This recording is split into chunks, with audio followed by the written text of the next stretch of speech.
முத்தழகு பயங்கர சந்தோஷமாக இருக்காங்க. குழந்தை அப்படியே கட்டிலில் படுத்துட்டு அப்படியே பேசிகிட்டே இருக்குது. பேசும்போது அம்மான்னு சொல்லிட்டு, என்னங்க என்ன பண்ணுச்சுன்னு பார்த்தீங்களா குழந்தை அம்மானு கூப்பிட்டுச்சுங்க அப்படின்னு சொல்லிட்டு முத்தழகு சொல்கிறாங்க.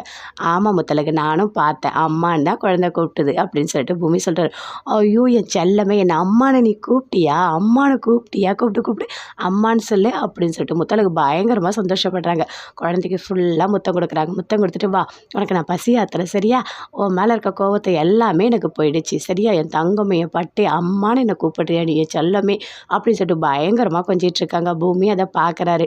ஆமாம் ஆமாம் அம்மான்னு தான் கூப்பிட்டது, நான் பார்த்தேன் அப்படின்னு சொல்லிட்டு இருக்காரு. ரொம்ப சந்தோஷமாக பேசிகிட்டு இருக்காங்க. பூமி முத்தழகிட்ட சொல்கிறாரு, உனக்கு எவ்வளோ பாசம் குழந்தை மேலே நீ ரொம்ப பாசமாக இருக்க, அதனால தான் அம்மானு கூப்பிட்டுருக்கா மீனாட்சி அப்படின்னு சொல்கிறாரு.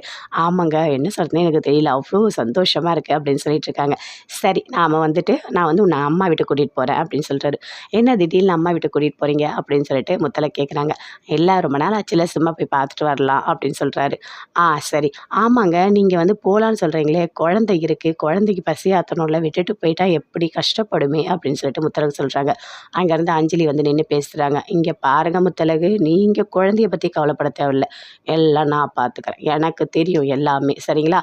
என்னோட பொண்ணு பார்த்தீங்களா, என் பொண்ணு அட்வர்டைஸ்மெண்ட்டில் என்ன பண்ணான்னு, என்ன தான் அம்மானு சொன்னான், எனக்கு எவ்வளோ சந்தோஷமாக இருக்குது தெரியுமா, என் பொண்ணை நான் பார்த்துக்கிறேன், நீங்கள் உங்கள் அம்மா வீட்டுக்கு போங்க அப்படின்னு சொல்லிட்டு அஞ்சலி சொல்கிறாங்க. அதை கேட்டோன்னே அப்படியே பார்க்குறாங்க. முத்தழகு எதுவுமே பேசவே இல்லை, அமைதியாக இருக்காங்க. அங்கேருந்து அஞ்சலி மேலே போகிறாங்க. போனோடனே ரெஜினா கிட்ட சொல்கிறாங்க, அம்மா பாத்தியம்மா எனக்கு எவ்வளோ சந்தோஷமாக இருக்குன்னு சொல்லிட்டு ஃபுல்லாக டான்ஸ் ஆடிட்டே இருக்காங்க. ஏண்டி என்னடி ஆச்சு உனக்கு, ஏண்டி இப்படி டான்ஸ் ஆடுற அப்படின்னு சொல்லிட்டு ரெஜினா கேட்குறாங்க. அம்மா உனக்கு ஒன்று தெரியுமா, நான் ரொம்ப சந்தோஷமாக இருக்கேன், என் பொண்ணு என் கூட நடித்தது, என்னை அம்மானை ஏற்றுக்கந்து என்னை பார்த்து சிரித்தது, இதெல்லாம் என்னால் மறக்கவே முடியலம்மா, எனக்கு அவ்வளோ சந்தோஷமாக இருக்குது அப்படின்னு அஞ்சலி சொல்கிறாங்க. ஆமாடி அதுவும் உண்மைதான், முத்தழகு தான் பால் கொடுக்குறா, எல்லாமே பார்த்துக்கிறா, ஆனால் குழந்தை உன்னை போய் அம்மாவாக ஏற்றுக்கிட்டு உன்னை பார்த்து வேற சிரிச்சுது, எனக்கே ஒரு அதிர்ச்சியாக தான் இருந்தது அப்படின்னு ரெஜினா சொல்கிறாங்க. அதாம்மா எனக்கு ரொம்ப சந்தோஷமாக இருக்குது அப்படின்னு சொல்லிட்டு இருக்காங்க.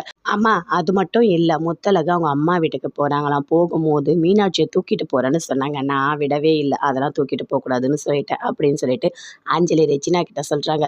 ஏண்டி இப்படிலாம் பண்ணிகிட்டு இருக்க, குழந்தைக்கு பசி ஆற்றணும்ல, போட்டோம் விடா, இதில் என்ன இருக்குது, அவள் குழந்தை தானே அப்படின்னு சொல்லிட்டு ரெஜினா சொல்கிறாங்க.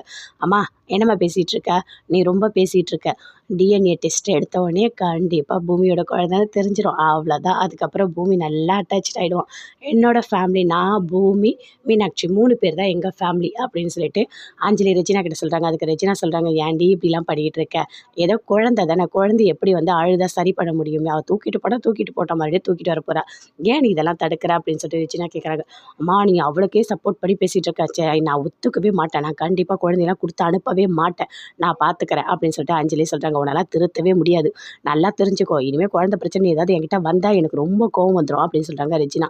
அப்போ அஞ்சலி சொல்கிறாங்க, என்ன யார் சொன்னாலும் சரி, நான் கண்டிப்பாக மீனாட்சியை முத்தழகோட அனுப்ப மாட்டேன், நான் தான் வச்சுப்பேன் அப்படின்னு சொல்லிட்டு இருக்காங்க. முத்தழகு பயங்கரமாக ஃபீல் பண்ணிகிட்டு இருக்காங்க. என்ன பண்ணுறது, இப்படி குழந்தைய வந்துட்டு கொடுக்க மாட்டாங்களே அப்படின்னு சொல்லிட்டு, தனியாக போனால் ஒரு மாதிரி கஷ்டமாக இருக்குமே, குழந்தைக்கு ரொம்ப பசி இருக்குமே, யார் பார்த்துப்பா அப்படின்னு சொல்லிட்டு மீனாட்சியை நினச்சிட்டு இருக்காங்க. அதுக்கு பூமி சொல்கிறாரு, எதுக்காக நீங்கள் அதையே நினச்சிட்டு இருக்கீங்க முத்தழகு, நீங்கள் தேவையான எல்லா ஏற்பாடும் பண்ணுங்க அப்படின்னு சொல்லிட்டு முத்தழகிட்ட